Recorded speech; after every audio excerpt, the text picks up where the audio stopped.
You have tried the serums. You bought the face wash they swore would clear your skin in 2 weeks. You cut out chocolate.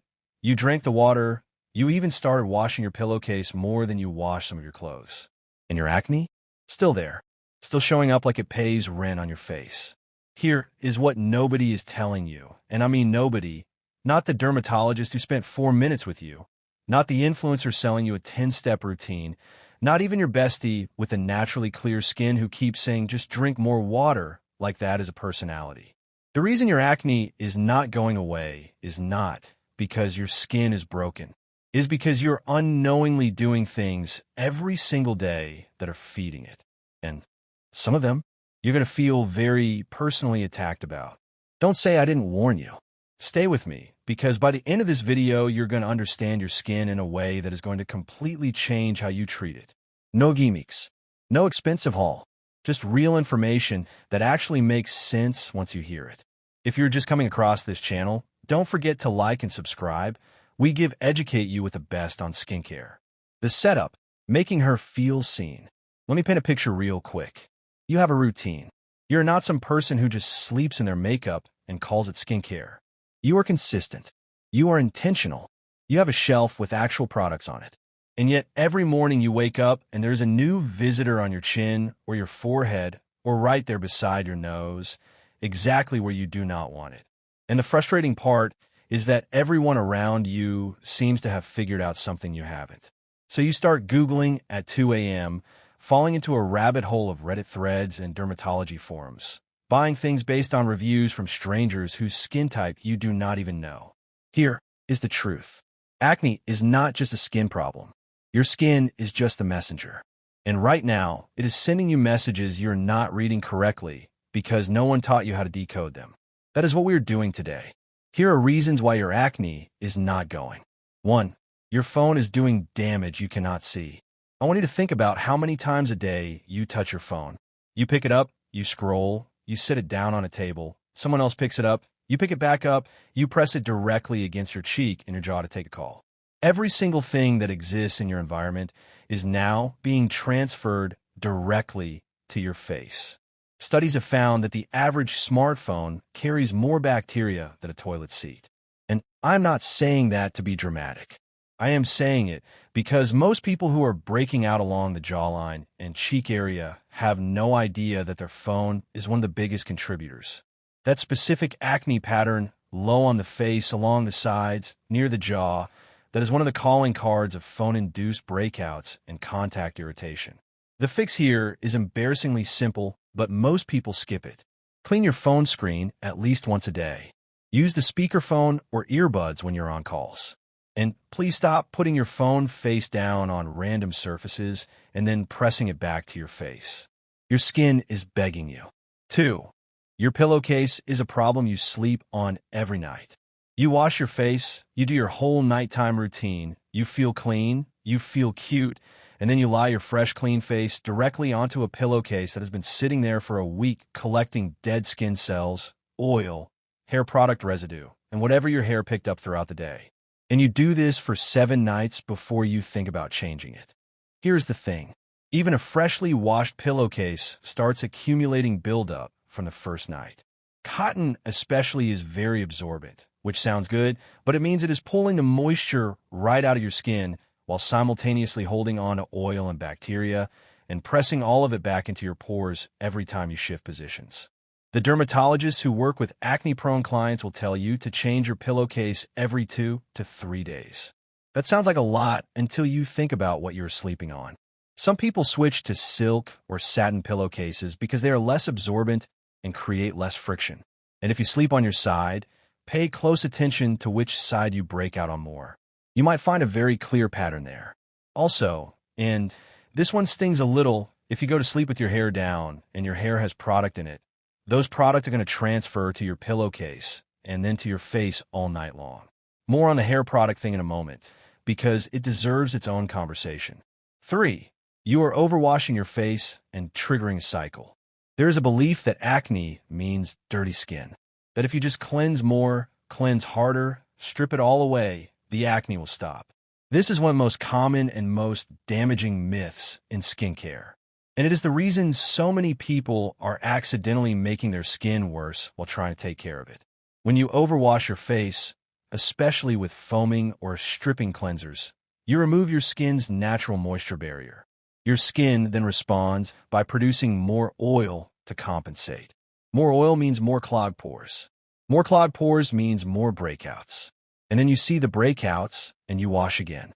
This is a loop, a trap, honestly, and the product industry knows it, because as long as you believe acne means dirty skin, you will keep buying more cleansers. Twice a day is generally enough for most people, morning and evening. And your cleanser should leave your skin feeling clean, but not tight. If your face feels like it is being pulled after you wash it, that cleanser is too harsh for you. The other thing is the order you apply your products. If you're layering things incorrectly, even the best products in the world are not going to work the way they should. You want to go from thinnest consistency to thickest. Cleanser, toner if you use one, serums, moisturizer, and then SPF in the morning. Applying a heavy cream before serum means that active ingredient in your serum is sitting on top of the cream and never actually reaching your skin. It just sits there doing nothing while you wonder why you paid so much for it. 4. Your hair products are breaking you out and you don't know it. This one causes a lot of light bulb moments. Take a second and think about where your acne shows up most. If it is your forehead, your hairline, the back of your neck, the sides of your face near your ears, there's a very real chance that your hair products are the issue and not your skin products at all. Hair oils, leave-in conditioners, edge control, dry shampoo, scalp serums, thick creams for curl definition. These are all designed to coat and condition the hair. But they do not know where the hair ends and your skin begins. They drip, they transfer, they sit along your hairline, and they clog those pores. This type of acne even has a name. It is called pomade acne, and it is extremely common, especially in women with textured hair, because the products we use tend to be heavier and more occlusive. The solution is not to stop taking care of your hair. The solution is to be intentional about application. Apply hair products working away from your hairline instead of toward it. If you're oiling your scalp, use an applicator nozzle to direct the product to the scalp and not the edges. Wrap your hairline with a soft towel or headband when deep conditioning. And if you use dry shampoo and you have forehead acne, try going without it for 3 weeks and watch what happens. 5. Stress is feeding your acne in a way that feels very unfair.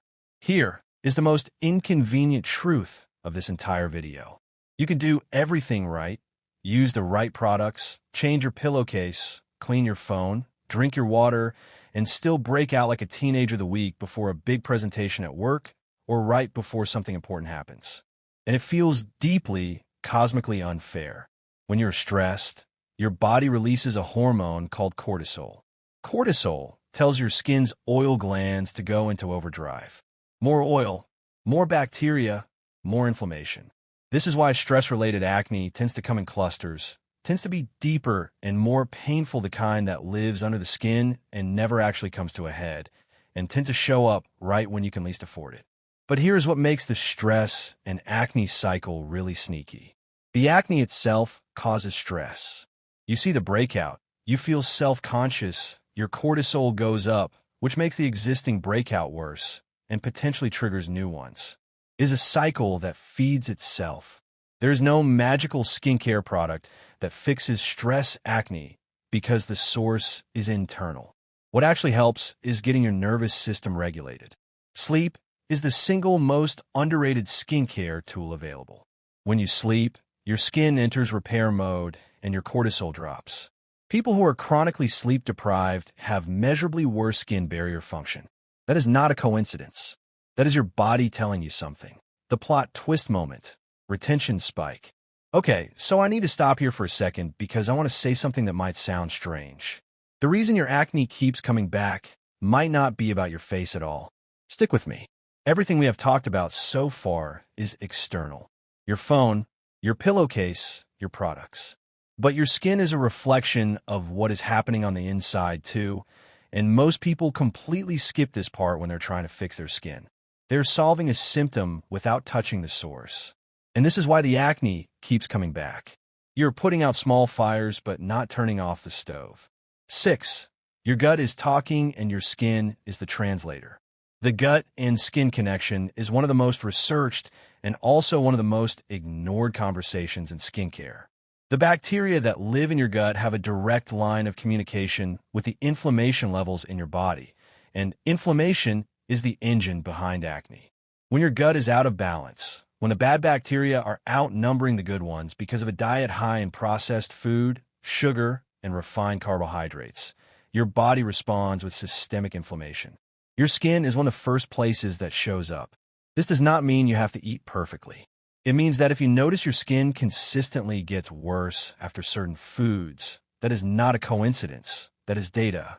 Common culprits are high glycemic foods like white bread, sugary drinks, and packaged snacks. And for some people, dairy, specifically skim milk, has a well-documented link to hormonal acne. Adding things like fermented foods, fiber, and plenty of vegetables is not just good for your body in a general health sense. It is directly working in favor of your skin by supporting the bacteria that keep inflammation down. You do not have to overhaul everything overnight. Small, consistent shifts over time are what actually change the game. 7. You're using products that are clogging you more than clearing you. Not every product that says non-comedogenic on the label is actually going to work for your skin specifically. That term means it was tested and found not to block pores in a standard formulation. But your skin is not a standard formulation. Your environment, your humidity level, your body chemistry, the other products you're layering on top, all of that changes how a product behaves on your face. Some of the biggest offenders are products you would never suspect. Thick SPFs that leave a white cast are often very pore clogging, and people keep using them because they know sunscreen is important, which it absolutely is, but the wrong formula can be making your breakouts worse. Some foundations and BB creams are designed to look good in photos, but they sit on your skin and create a film that traps everything underneath. Look up the comedogenic ratings of your most used products. It takes 20 minutes, and it will sometimes tell you immediately why your skin has not been responding the way you hoped. Ingredients like isopropyl myristate, coconut oil, and certain silicones rank very high on the comedogenic scale and show up in a shocking number of skincare and makeup products marketed specifically toward people with acne. 8. Hard water is an invisible barrier between you and clear skin. This one is genuinely one of the most overlooked factors in skincare conversations, and I think about it every time someone moves to a new city and suddenly their skin completely changes. Hard water is water with a high mineral content, specifically calcium and magnesium.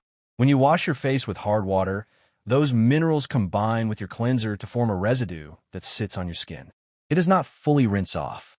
Over time, it disrupts your skin barrier, it clogs your pores, and it makes your products less effective because they cannot properly absorb through that residue. You can look up whether your city has hard water in about 30 seconds. And if it does, a few things can help. Rinsing your face with filtered or bottled water instead of tap water. Using a gentle acid toner after cleansing to dissolve the mineral buildup. Or investing in a showerhead filter, which sounds extra, but genuinely makes a difference for both your skin and your hair. 9. You keep treating the breakout instead of the pattern. This is the final piece and possibly the most important mindset shift in this whole video. Most people treat acne reactively. A pimple shows up and they attack it. They put a spot treatment on it. They poke at it. They try to speed up the process. They put a pimple patch on it and hope for the best.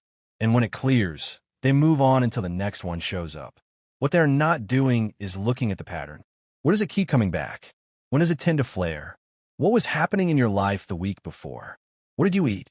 How well did you sleep? Was your period coming? Were you more stressed than usual? Your face is actually a map if you know how to read it.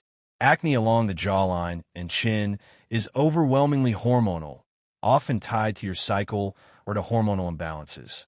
Forehead acne can be linked to digestive issues or hair products. Acne on the cheeks can be phone-related, air quality-related, or pillowcase-related. Acne on the sides of the nose and around the mouth can point to gut health or diet. None of this is absolute, but it is a starting point for actually investigating your skin instead of just throwing products at it. Start keeping a simple skin journal. It sounds tedious, but even just one line a day noting your stress level, your sleep, what you ate, and how your skin looks is going to start showing you patterns within a month that no dermatologist visit can give you in a 15-minute appointment. You are with your skin every single day. You have the most data. Use it. Look, I know this was a lot. And some of you are already mentally going through your routine right now, trying to figure out which of these things is your thing.